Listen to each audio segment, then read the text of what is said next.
Hello, everybody. Welcome to the final Wheel of Shakespeare challenge for the month of September. We've got myself, Sheila, John, Alex, Bill, Maggie, and Ted with us here today to perform random Shakespeare monologues and scenes. Hope you've been looking forward to this. I know I certainly have, and the actor is participating. So we will start, as usual, with the monologues wheel. And our first monologue today will be performed by Alex, and then myself will go next. Hi, Alex. How you doing? Hello. Fine, thank you. And you? I'm good. So let's find the screen share of the wheel so we can spin that and find out what Alex is going to perform for us to start off our show today. So the first monologue that Alex is going to perform will be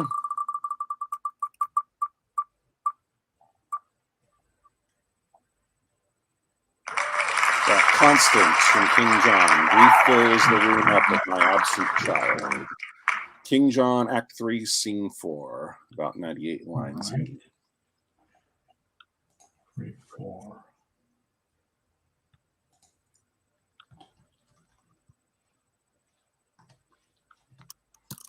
Banner. All right. Found it? Yeah. Okay, so whenever you're ready, go ahead, Alex.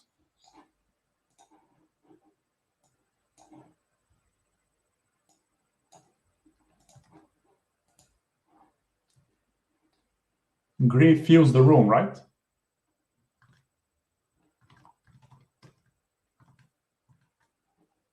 Yes, grief fills the room. Okay. Grief fills the room up of my absent child, lies in his bed, walks up and down with me, with his pretty looks, repeats his words, remembers me of all his gracious parts, stuffs out his vacant garments with his form. Then have a reason to be fond of grief. Fare you well. Had you such a loss as I could give better comfort than you do. I will not keep this form upon my head where there is such disorder in my wit. Oh Lord, oh boy, my Arthur, my fair son, my life, my joy, my food, my all the world, my widow comfort, and my sorrow's cure.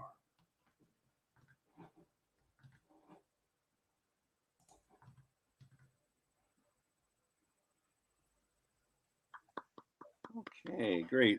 That was a short one to start, a short but sweet monologue to start us off. That was excellent, Alex. I am up next, and then John, you are on deck. You're going to go after me, and I will perform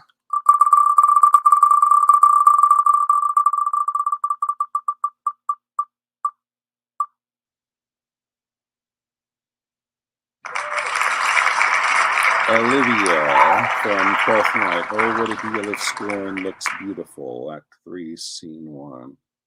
Not too familiar with this one. This is going to be a challenge for me. I believe this is the where she's in love with Viola, thinking she's a man.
Sorry, I'm having trouble.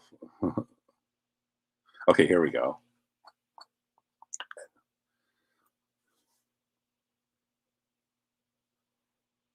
Oh, what a deal of scorn looks beautiful in the contempt and anger of his lip. A murderous guilt shows not itself more soon than love that would seem hid. Love's night is noon. Cesario, by the roses of the spring, by maidhood, honor, truth, and everything, I love thee so, that maugre all thy pride, nor wit nor reason can my passion hide. Do not extort thy reasons from this clause, for that I woo, thou therefore hast no cause. But rather reason thus with reason fetter. Love sought is good, but given unsought is better.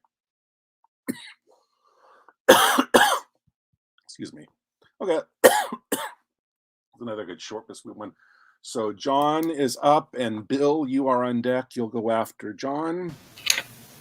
But first, before Bill, we have John is going to do.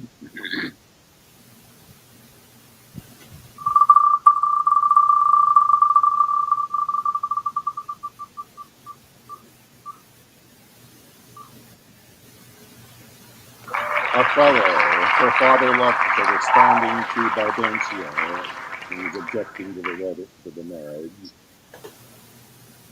Okay. Act 1, Scene 3. Toward the middle, I believe. The long scenes, I'm going to try to find.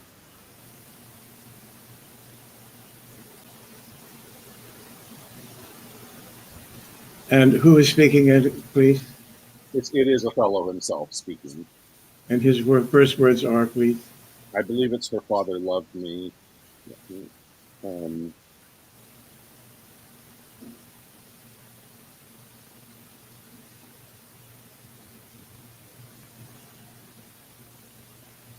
Okay. You found it? Yes. Okay, so whenever you're ready, go ahead.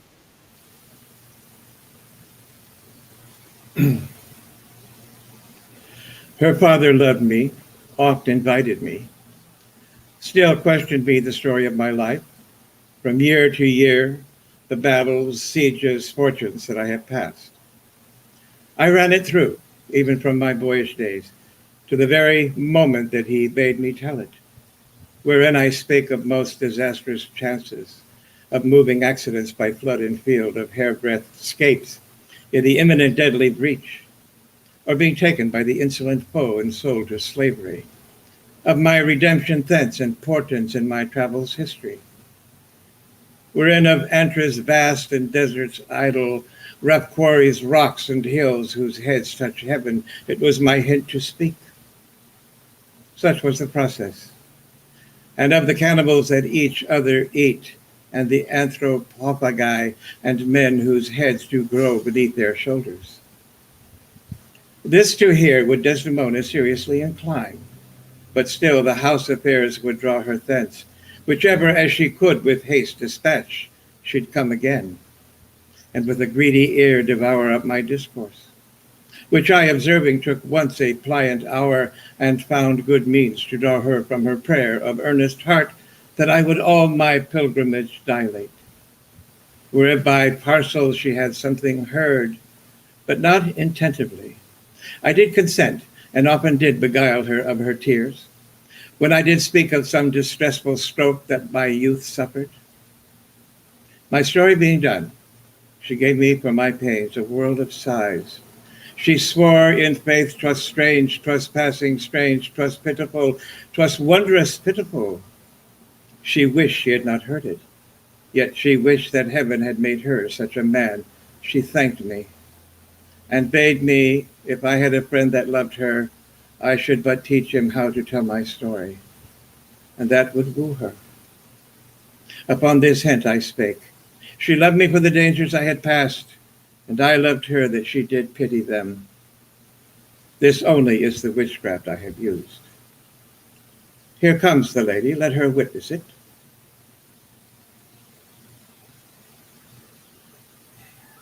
Very nice. So you were just watching John perform Othello's defense of his marriage to the Duke that Banshee was objected to. Okay, Bill is up, and then Ted, you're on deck. You'll perform next. But first, Bill is going to perform.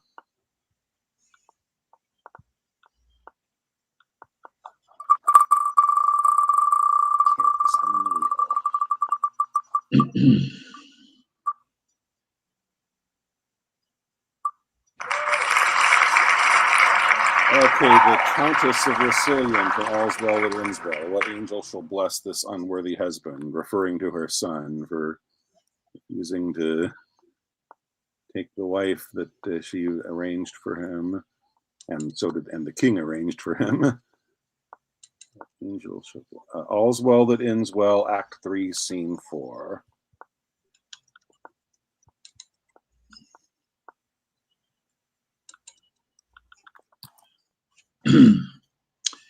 And it starts with what? What angel shall bless this unworthy husband? Okay, I got it. Thank you. Got it. Okay, so everybody, let's watch perform now. Give me a moment. I don't know this play. What's the gist of what's going on? She's reflecting on the fact that she's heard the news how her son Bertram, the king basically, where the heroine Helena, I believe her name is, said she could cure the king, and if she could marry whoever she wanted, and with Bertram, the person that's the son of the Countess, unrequited love, and basically he says, I'm gonna fine, the king can make me marry her, but he can't make me sleep with her. And I'm gonna basically abandon her. And basically his mother, the Countess, has just found out about that, what her son, and the Countess loves Helena. She thought she was a great match for her son, as did the king, and so that's okay. Thank you.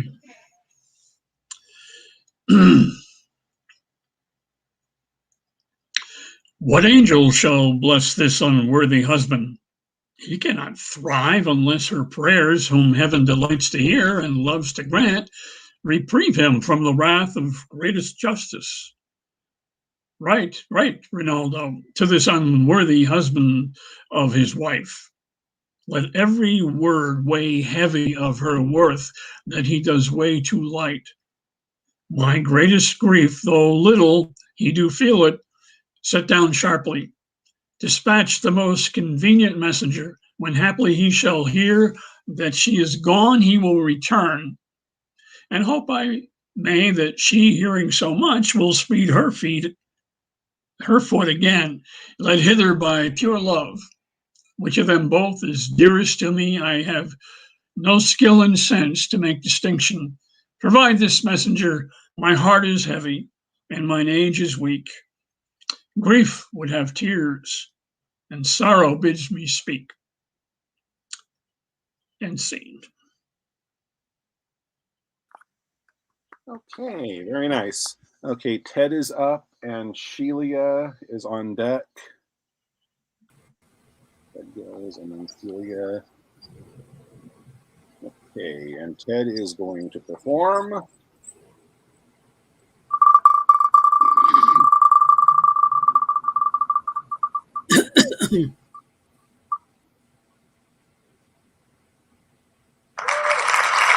Gertrude, there is a willow, describing Ophelia's death in Hamlet. Starts with there is a willow. Act 4, Scene 7 in Hamlet.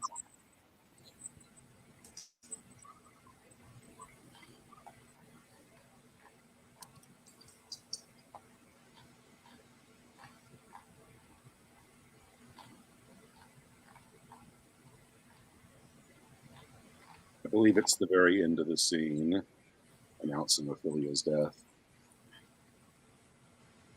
Okay. You ready? Yes. Okay, so whenever you're ready. There is a willow grows aslant a brook that shows his hoar leaves in the glassy stream.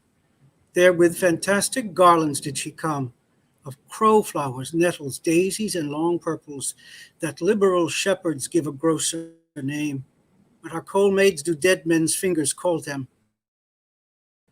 There on the pendant boughs her coronet weeds, clamoring to hang, an envious sliver broke, when down her weedy trophies and herself fell in the weeping brook. Her clothes spread wide, and mermaid-like a while they bore her up, which time she chanted snatches of old tunes, as one incapable of her own distress, or like a creative creature native and endued unto that element. But long it could not be, till that her garments, heavy with their drink, pulled the poor wretch from her melodious lay to muddy death. Scene. Okay, very nice. So now we have Shelia, then Maggie, and then we move on, and then we'll start our short 2 and 3 person scenes. So Shelia, hello. Hello. So Shelia's gonna do.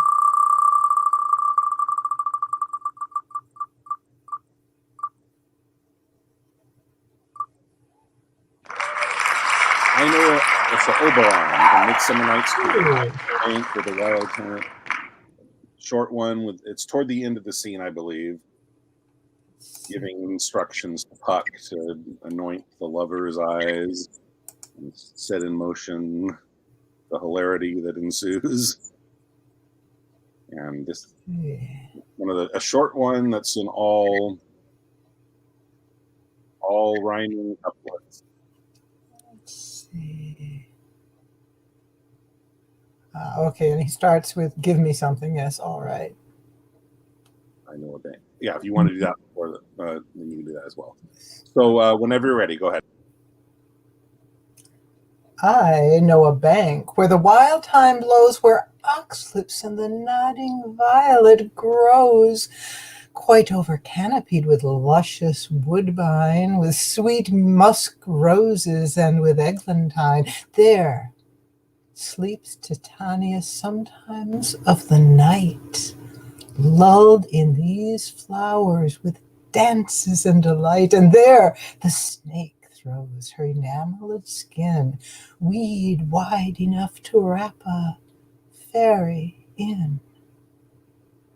And with the juice of this, I'll streak her eyes and make her full of hateful fantasies. Take thou some of it and seek through this grove. A sweet Athenian lady is in love with a disdainful youth. Anoint his eyes, but do it when the next thing he espies may be the lady. Thou shalt know the man by the Athenian garment he hath on. Effect it with some care, that he may prove more fond of her than she upon her love. And look, thou meet me ere the first cock crow.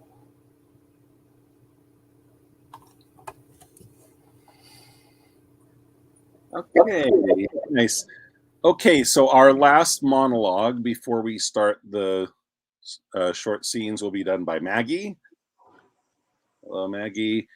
Maggie's going to perform.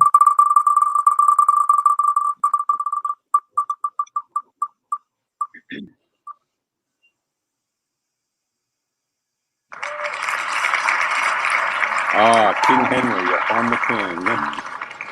5, 4, 1.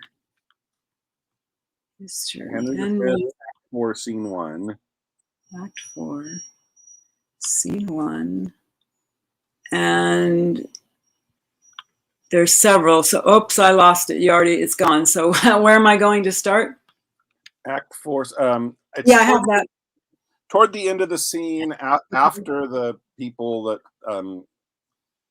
after he's been left alone, he was around the campfire with the other people, disguised as a common soldier with them, and then they've all left. They left him alone. Yes. After the soldiers exit. Yeah, after the soldiers exit.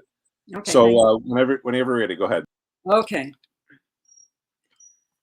Upon the king, Let us our lives, our souls, our debts, our careful wives, our children, and our sins lay on the king. We must bear all. Oh, hard condition, twin born with greatness, subject to the breath of every fool, whose sense no more can feel of his own wringing. What infinite heart's ease must kings neglect that private men enjoy? And what have kings that privates have not too, save ceremony, save general ceremony? And what art thou, thou idle ceremony? What kind of God art thou that sufferest more of mortal griefs than do thy worshippers? What are thy rents? What are thy comings in? Oh, ceremony, show me but thy worth. What is thy soul of adoration? Art thou aught else but place, degree, and form, creating awe and fear in other men? Wherein thou art less happy being feared than they in fearing, what drink'st thou oft, instead of homage sweet, but poisoned flattery? Oh, be sick, great greatness, and bid thy ceremony give thee cure. Think'st thou the fiery fever will go out with titles blown from adulation? Will it give place to flexure and low bending? Canst thou, when thou command'st the beggar's knee, command the health of it? No, thy proud dream, that playest so subtly with the king's repose.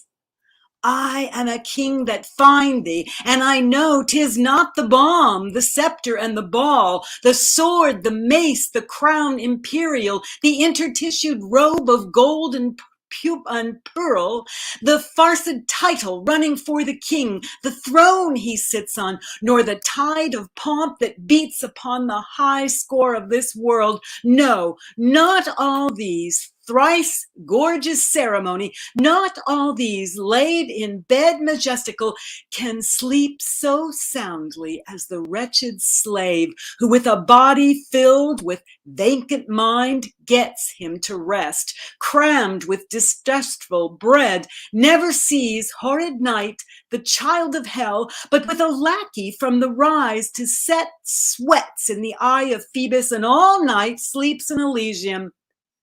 Next day, after dawn, doth rise and help Hyperion to his horse, and follows so the ever-running year with profitable labor to his grave. And but for ceremony, such a wretch, winding up days with toil and nights with sleep, had the forehand and vantage of a king. The slave, a member of the country's peace, enjoys it, but in gross brain little wots what watch the king keeps to maintain the peace, whose hours the peasant best advantages.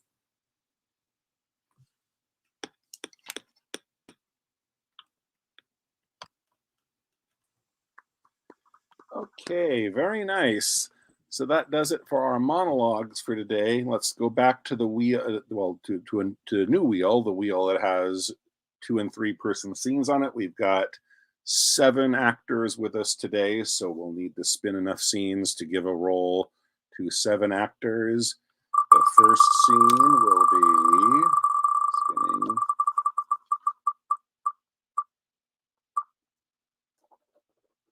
Much Ado About Nothing. Dogberry, Vergis, and the Watchman. There may be more than one Watchman in that scene, and I'm just saying combine them into one. So that's 3 characters to cast. So Dogberry, Vergis, Watchman, Act 3, Scene 3. Next scene.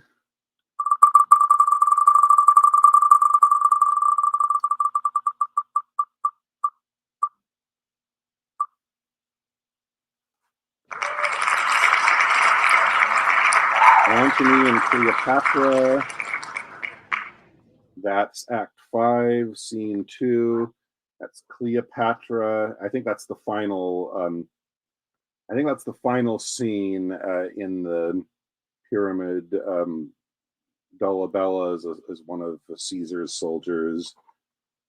This is after Antony's suicide and Cleopatra is about to commit suicide. And one more scene for the rest of us to do.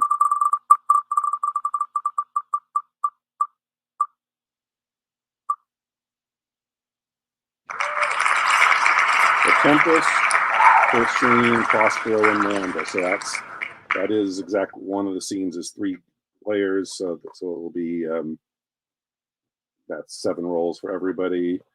So once again, so the 7 rolls we have to cast.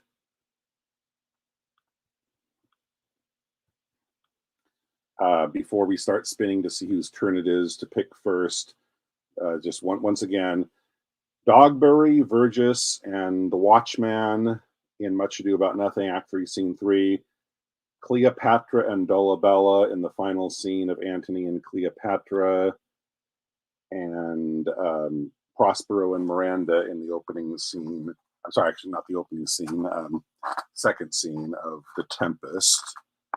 The opening scene is the wreck. Move the people that aren't here.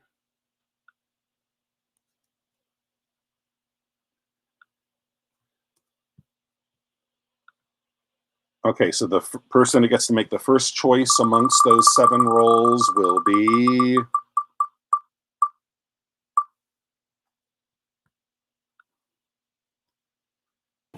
Olivia. What would you like to? Who would you like to be? I'd like to do Prospero. Prospero. Good. Next choice will be made by.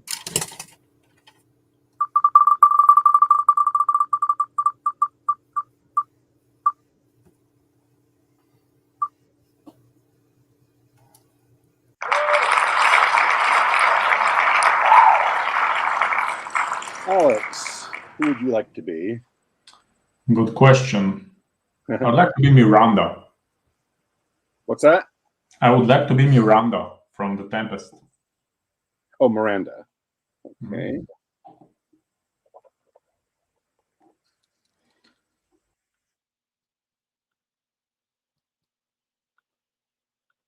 Next choice.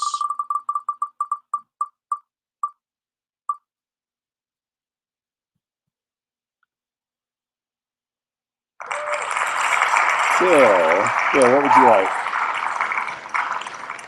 How about Dogberry? Okay. Cool.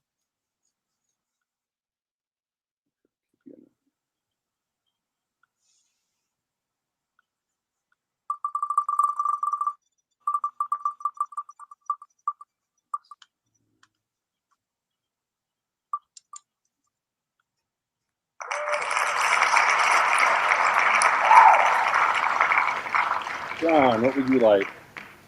Burgess. Burgess? Mm-hmm.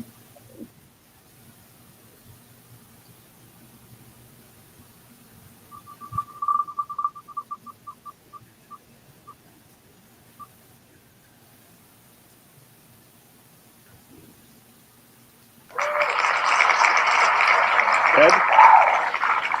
Well, I'll take Watchman. Okay, and so between Cleopatra and Dolabella, the choice would be.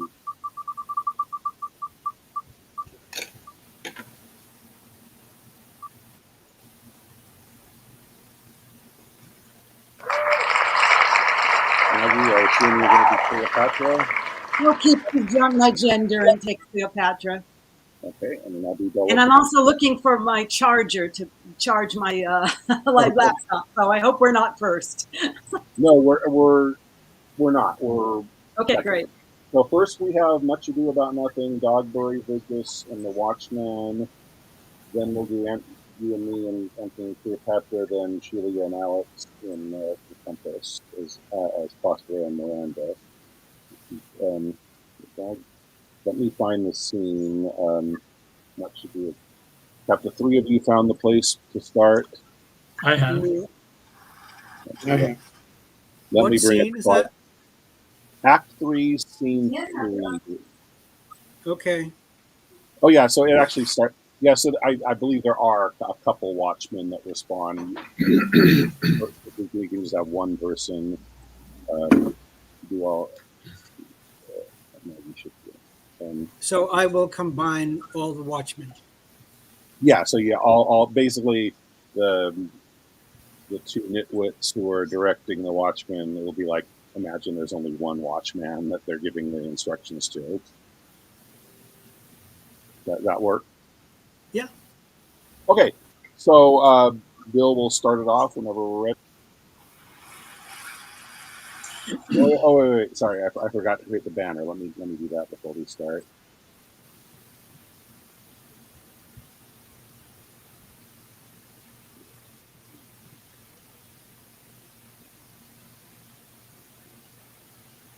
There we go. Okay, whenever you're ready. Go. Are you good men and true? Yea, or else it were pity, but they should suffer salvation, body and soul. Nay, that were a punishment too good for them, if they should have any allegiance in them, being chosen for the prince's watch. Well, give them their charge, never don't vary. First, who think you the most desertless man to be constable? Hugh Oatcake, sir, or George Seacole, for they can read and write. Come hither, neighbor Seacole. God hath blessed you with a good name. To be a well-favored man is a gift of fortune, but to write and read comes by nature. Both which, Master Constable? You have. I knew it would be your answer. Well, for your favor, sir, why, give God thanks, and make no boast of it. And for your writing and reading, let that appear when there is no need of such vanity. You are thought here to be the most senseless and fit man for the constable of the watch. Therefore, bear you the lantern. This is your charge. You shall comprehend all vagrant men who are to bid any man stand in the prince's name. How if a will not stand? Why then, take no note of him, but let him go, and presently call the rest of the watch together, and thank God you are rid of the knave. If he will not stand when he is hidden, he is none of the prince's subjects. True, and they are to meddle with none but the prince's subjects. You shall also make no noise in the streets, for the watch to babble and to talk is most tolerable and not to be endured. We will rather sleep than talk. We know what belongs to a watch. Why, you speak like an ancient and most quiet watchman, for I cannot see how sleeping should offend. Only have a care that your bills be not stolen. Well, you are to call at all the alehouses and bid those that are drunk get them to bed. How if they will not? Why then, let them alone till they are sober. If they make you not, when then the better answer, you may say they are not the men you took them for. Oh, well, sir. If you meet with a thief, you may suspect him by virtue of your office to be no true man, and for such kind of men, the less you meddle or make with them, the more is your honesty. If we know him to be a thief, shall we not lay hands on him? Truly, by your office you may, but I think they that touch pitch will be defiled. The most peaceable way for you, if you do take a thief, is to let him show himself what he is and steal out of your company. You have always been called a merciful man, partner. Truly, I would not hang a dog by my will, much more a man who hath any honesty in him. If you hear a child cry in the night, you must call to the nurse and bid her still it. But how if the nurse be asleep and will not hear us? Why then, depart in peace, and let the child wake her with crying. For the ewe will not hear her lamb when it bays, will never answer a calf when it bleats. 'Tis very true. This is the end of the charge. You, constable, are to present the prince's own person. If you meet the prince in the night, you may stay him. Nay, by Our Lady, I think I cannot. 5 shillings to 1 ounce. With any man that knows the statutes, he may stay him. Marry, not without the prince be willing. For indeed the watch ought to offend no man, and it is an offense to stay a man against his will. By Your Lady, I think it be so. Well, masters, good night. And there be any matter of weight chances, call up me. Keep your fellows' counsels and your own. And good night. Come, neighbor.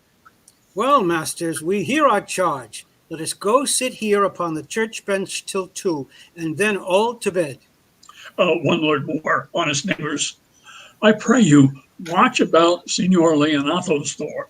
For the wedding being there tomorrow, there is a great coil tonight. And you, be vigilant, I beseech you.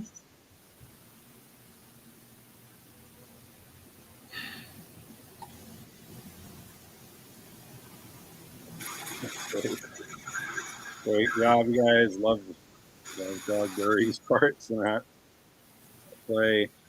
So up next, we have myself and Maggie being Cleopatra and Dolabella. Maggie, you with us? Yes.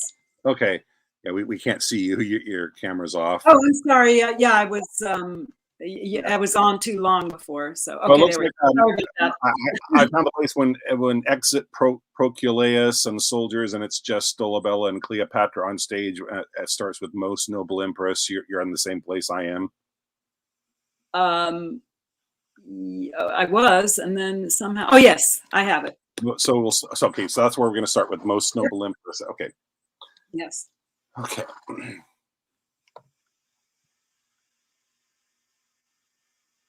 Most noble empress, you have heard of me? I cannot tell. Assuredly, you know me. No matter, sir, what I have heard or known. You laugh when boys or women tell their dreams. It's not your trick? I understand not, madam. I dreamed there was an emperor, Antony. Oh, such another sleep, that I might see such another man. If it might please ye, His face was as the heavens, and therein stuck a sun and moon, which kept their course and lighted the little O, the earth. most sovereign creature. His legs bestrid the ocean. His reared arm crested the world. His voice was propertied as all the tuned fears, and that to friends. But when he meant to quail and shake the orb, he was as rattling thunder. For his bounty there was no winter in't, and autumn 'twas that grew the more by reaping. His delights were dolphin-like. They showed his back above the element they lived in. In his livery walked crowns and crownets. Realms and islands were as plates dropped from his pockets. Cleopatra, Think you there was, or might be, such a man as this I dreamed of? gentle madam, no. You lie, up to the hearing of the gods. But if there be, or ever were, one such, it's past the size of dreaming. Nature wants stuff to vie strange forms with fancy, yet to imagine and Antony were nature's peace 'gainst fancy, condemning shadows quite. Hear me, good madam. Your loss is as yourself great, and you bear it as answering to the weight. Would I might never o'ertake pursued success, but I do feel, by the rebound of yours, a grief that smites my very heart at root. I thank you, sir. Know you what Caesar means to do with me? I am loath to tell you what I would you knew. Nay, pray you, sir. Though he be honorable, He'll lead me then in triumph. madam, he will. I know it.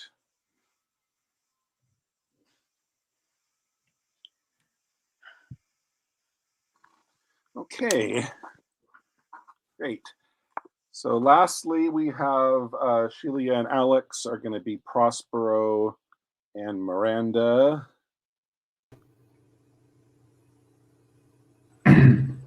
Both on the scene, and you know where to start from.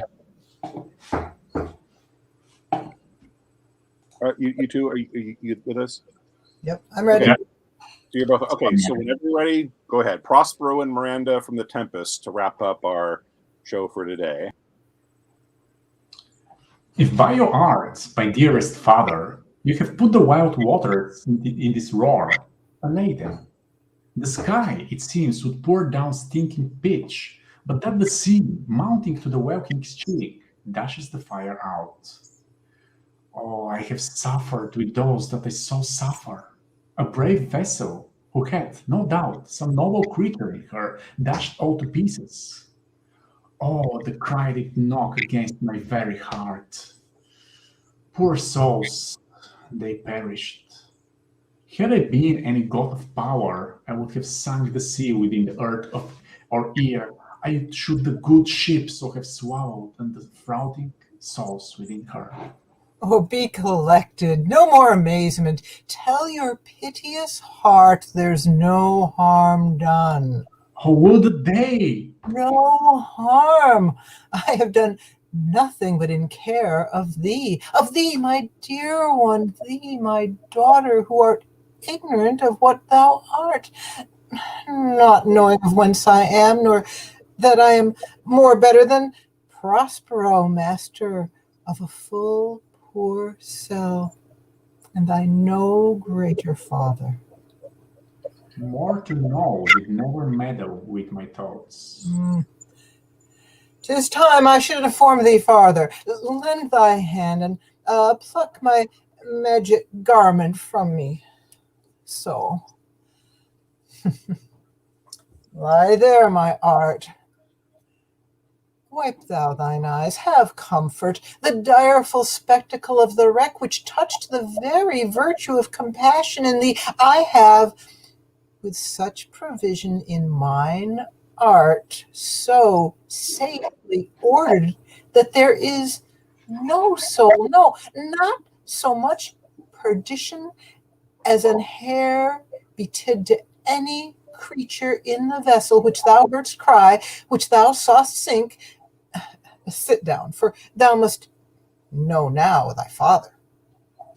You have often begun to tell me what I am, but stopped and led me to a bootless inquisition, concluding, stay, not yet. The hour's now come. The very minute bids thee ope thine ear, obey, and be attentive. Canst thou remember a time before we came unto this cell? I do not think thou canst, for then thou wast not out 3 years old. Certainly, sir, I can. By what? By any other house or person? Of anything, the image? Tell me that hath kept within thy remembrance. 'Tis far off, and I rather like a dream than assurance than my resemblance warrants. Had I not 4 or 5 women once attended me? Thou hadst, and more, Miranda. But how is it that this lives in thy mind? What seest thou else in the dark, backward, and abysm of time? If thou rememberest aught ere thou camest here, how thou camest here thou mayest. But that I do not. 12 years since, Miranda, 12 years since, thy father was the Duke of Milan and a prince of power. Sir, are you not my father? Thy mother was a piece of virtue, and she said thou wast my daughter, and thy father was Duke of Milan, and thou his only heir, and princess no worse issued. Oh, the heavens! What foul play had we that we came from thence? Or blessed was we did? Both, my girl, by foul play, as thou sayest, were we heaved thence, but blessedly hopped hither. Oh, my heart bleeds to think of the thing that I have turned you to, which is from my remembrance. Please, you father. My brother, and thy uncle called Antonio, I pray thee, mark me that a brother should be so perfidious. He whom next thyself of all the world I loved, and to him put the manage of my state, as at that time through all the signories it was the first, and Prospero the prime duke being so reputed in dignity, and for the liberal arts without a parallel. Oh, those being all my study, the government I cast upon my brother, and to my state grew stranger, being transported and wrapped in secret studies. Thy false uncle. Dost thou attend me? Sir, most heedfully. Being once perfected how to grant suits, how to deny them, who to advance and who to trash for overtopping, new created the creatures that was mine. I say, or change them, or else new formed them, having both the key of officer and office, set all hearts in the state to which tune pleased his ear, that now he was the ivy which had hid my princely trunk and sucked my verdure out on't. Thou tent'st not. Oh, good sir, I do. I pray thee, mark me. Thus neglecting worldly ends, all dedicated to closeness and the bettering of my mind with that which, but by being so retired or prized, all popular rate, in my false brother awakened an evil nature, and my trust, like a good parent, did beget of him a falsehood in its contrary, as great as my trust was, which it intended no limit, a confidence sans bound. He, being thus lorded, not only with what my revenue yielded him, but what my power might else exact, like one who, having into truth by telling of it, made such a sinner of his memory. To credit his own lie, he did believe he was indeed the Duke, out of the substitution and executing the outward face of royalty with all prerogative, and his ambiguity growing. Dost thou hear? Your tale, sir, would cure deafness. To have no screen between this part he played and him he played it, he needs would be absolute. Milan. Me. Poor man, my library was dukedom large enough. Of temporal royalties he thinks me now incapable. Confederates, so dry he was for sway, with the King of Naples to give him annual tribute, do him homage, subject his coronet to his crown, and bend the dukedom yet unbowed. Oh, alas, poor Milan to meet ignoble stooping. Oh, the heavens! Oh, mark his condition in the event. Then tell me if this might be a brother. I should seem to think but nobly of my grandmother. Good wombs have borne bad sons. Now, the condition.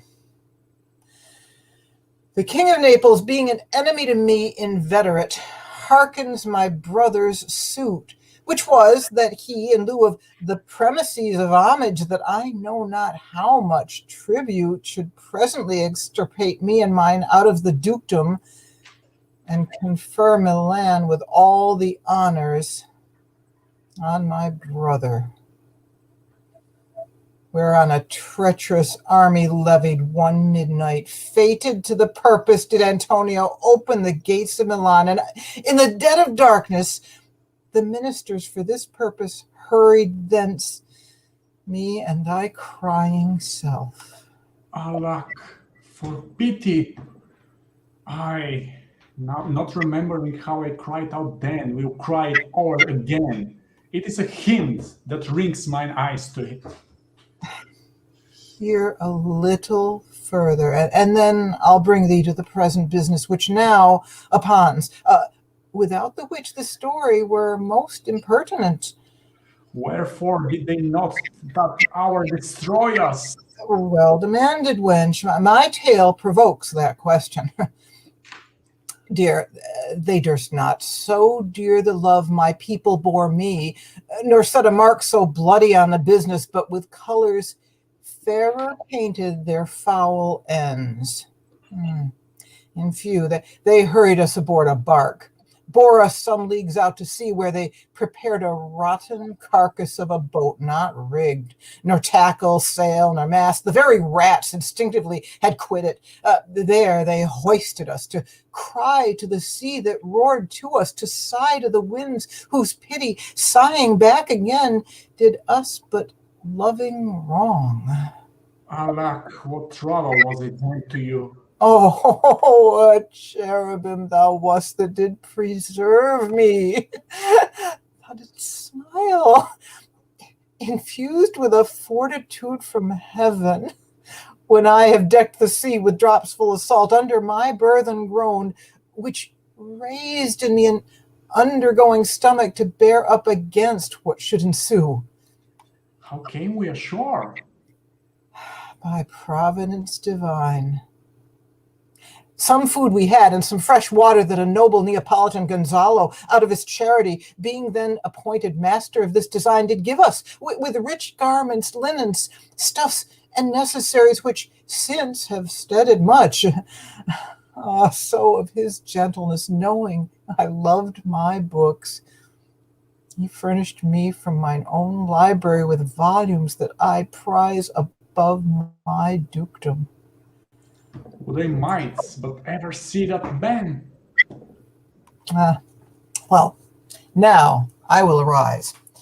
Sit still and hear the last of our sea sorrow.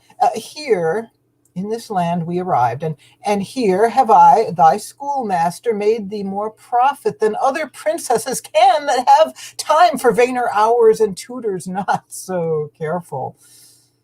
Heavens, thank you for it. And now, I pray you, sir, for still this beating in my mind, your reason for raising this sea storm?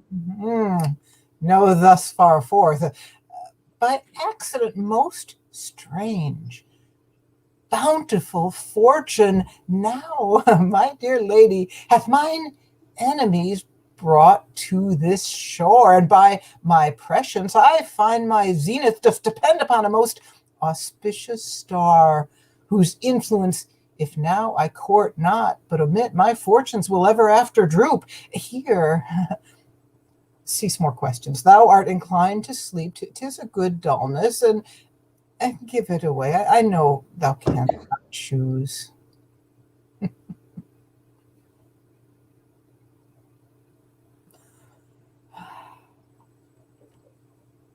Okay, great.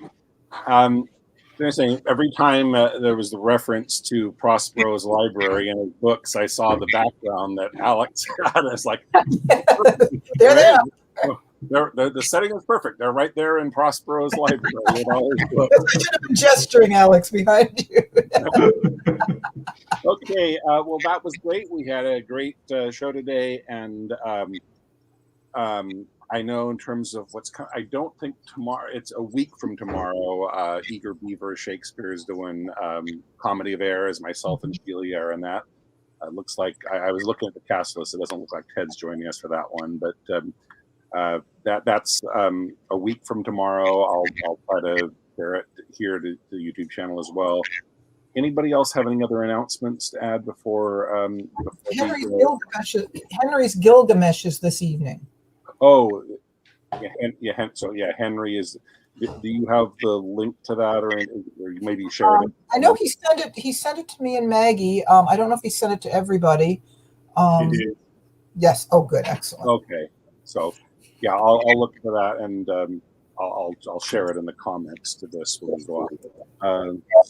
Anybody else have an announcement they needed to make about anything upcoming? Anybody else? Okay. So thank you, everybody, for your hard work and your great performances today. This was a good show to end the month of September with. I look forward to the first one of October, a week from today. So I'll see you next week for Wheel of Shakespeare. Bye now.